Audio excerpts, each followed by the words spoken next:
Öldin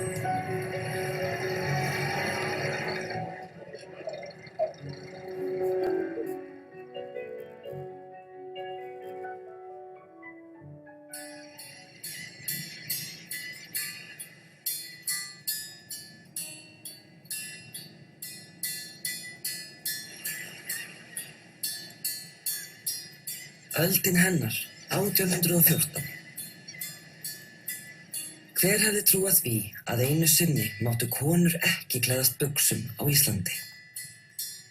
Á 18. öld var samt uppi kona sem hafði ærna ástæðu til að klæðast karlmannsfötum, því síð pils og peysuföt voru ekki hentugasti klæðnaðurinn fyrir þá atvinnu sem hún stundaði.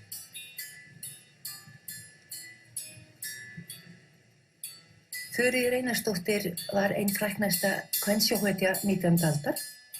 Hún fór snemma til sjós, 11 ára gömul með föður sínum. Bjarni bróðir hennar tók við formennsku af föður sínum þegar hann lést. Réði hann Þuríði systur sína 17 ára sem háseta og þótti mörgum það nýlunda að kona væri gerð jöfn fulltíða karlmönnum og þetta ung að auki.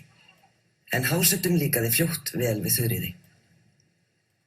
Hún skar sig úr en naut almannahylli og hún var vinsæl og þá borin virðing fyrir henni. Það var svo fyrir tilviljun að Þuríður gerist formaður á báti þegar hún að verða fertug. Hún hafði leitað til prestsins lán fyrir kú. Prestur segist munu lána henni ef hún vilji taka við formennsku á áttæringi sem hann með í smíðum. Eftir nokkra umhugsun þiggur hún boðið, ræður háseta á laun og tilbúin með áhöfn í vertíðarlok. Eftir það réði Þuríður og var hún formaður í 25 ár. Aflaði hún ævinlega vel og þótti formennska hennar hinn besta. Þuríður var fiskisæl, fljóthuga, úrræðagóð, aðgætin, örugg. Hún var afskaplega þrætin og þraskjöt og lenti í útistöðum við náunga sinn. Séra Jón Stengursson á Gulfurabæ sagði hana: Þuríður síkvartandi og klagandi og hefur alltaf sigur.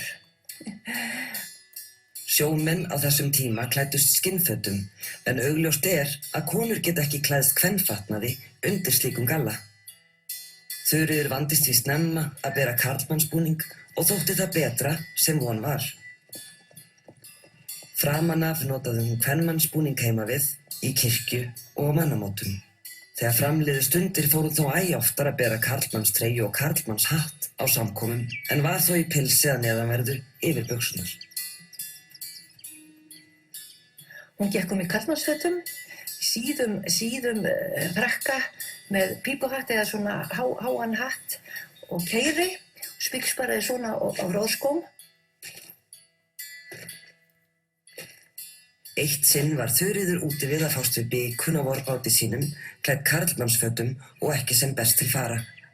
Þá kemur þar aðvífandi sendimaður frá sýslumanni sem vill finna hana sem fyrst til að fá aðstoð við að leysa á ránsmáli og gaf henni engan tíma til að hafa fataskipti. Kambur var í Flóa og þar hafði orðið rán. Og hún kemur þar, hann stefnir henni til sín og hún kemur þarna á karlmannsfötum og hann ekki sáttur við þetta. En hann segir: ég skal gefa þér leyfi, upp á skrifa leyfi fyrir þig að þú megir gangi í karlmannsfötum gegn því að þú hjálpir mér að upplýsa þetta agalega rán. Þuríður reyndist vel við að upplýsa þetta stóra ránsmál og að launum fékk hún sýslumannsleyfi til að ganga í buxum og eftir það klæddist hún aldrei öðru. En henni hélst ekki á því. Hún var svo framkvæmdaglöð og dugleg og hún var sífellt að betunarbæta híbýlið sinn. Þannig að féð geti þurðar og síðir enda hún sveit. En henni hún var nokkuð sátt við það vegna þess að ég held að hún hafi fundist að samfélagið skuldaði sér svolítið og lést í hárri elli, tæplega nýræð.